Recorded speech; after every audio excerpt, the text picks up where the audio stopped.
Like most important experiences in my life, the Gospel of Damascus has a life of its own. It wasn't even supposed to be a novel. Initially, it was supposed to be a scholarly study of Damascus and sacred literature, biblical, extra-biblical Quran, Hadith, and then somehow that became the Epistle of Eliezer, which is found in the English version as an annex. But then it became a novel, and then someone decided they wanted to publish it, and then others wanted to translate it. And here we are in 2016 on the eve of it being published in 4 languages. It's very exciting, and I find myself just sitting down and watching this event unfold.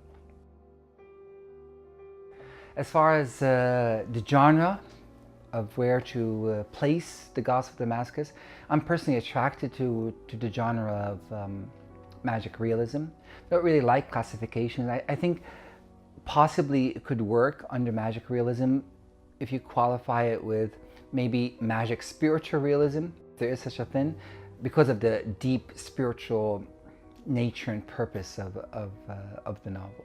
I'm often asked whether or not this has an autobiographical aspect to it. I think, to me, I'm not quite sure how to answer this question, because I feel like most fiction is inspired by actual events. I mean, where else would the inspiration come from?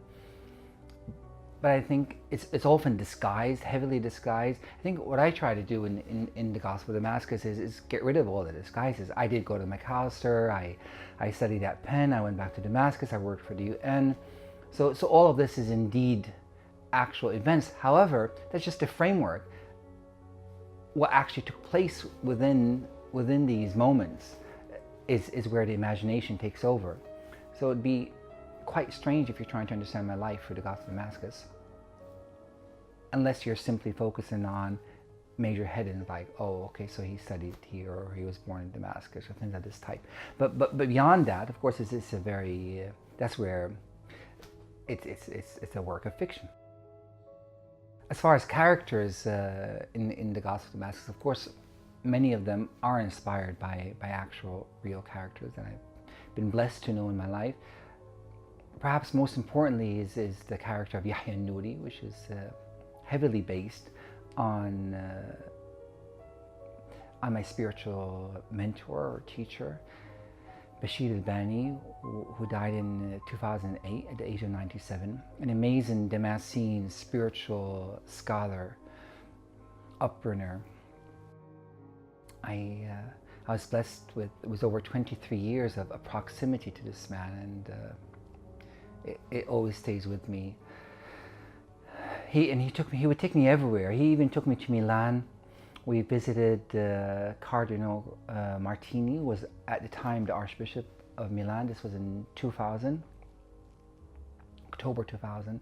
It was an interfaith event, and before the event was to start, we met Cardinal Martini in this closed session, so to speak, and the Cardinal was a very prestigious man. He had stature, and he was tall, and he sat down and he gave this formal theological discussion of interfaith dialogue between Islam and Christianity. And then he asked Bashir al-Bani to say something, and people expected something of like nature, something formal. And but Bashir al-Bani wasn't like that at all. He took hold of Cardinal Martini's hand, looked him in his eyes, and he said, "I've been trying to dream of Mary for 15 years. And the Cardinal said, "Mary, the Mother of Christ?" He said, "Yes, Mary, the Mother of Christ, 15 years. And I haven't been able to do so. Can you help me with this?" And the Cardinal called on one of his assistants, and they brought books, and Bashir al-Bani said, no books. And have you experienced this? The Cardinal said, "No, I haven't myself, and I would love to as well. But when I was a child, I dreamt of this." And then Bashir al-Bani started sharing his dreams, and suddenly all these religious boundaries fell apart, and there was just two men talking about the way in which they relate to God. And that was the beauty of Bashir al-Bani, the way you would just break through these artificial walls and delve into the spiritual experience, which I tried to capture in the Gospel of Damascus. When I started writing the Gospel of Damascus, of course, the tragic events in Syria had already started to unfold. This was 2011. And even then, we already could speak about the hundreds, eventually thousands, perhaps now close to millions, of killed and wounded, detained and displaced and exiled and refugees.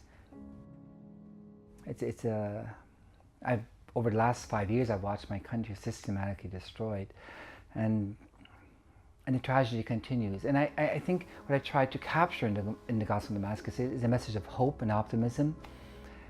The quote that I use at the beginning of the novel is very close to my heart from the letters to the apostles, something to the effect of, "Behold, out of Syria, I will bring forth a new Jerusalem." In the same way that the Syrian tragedy has now had global implications in a tragic sense, I pray and hope that one day we'll see Syria, Damascus in particular, with global implications of a very different nature, of a positive nature, of an optimistic nature.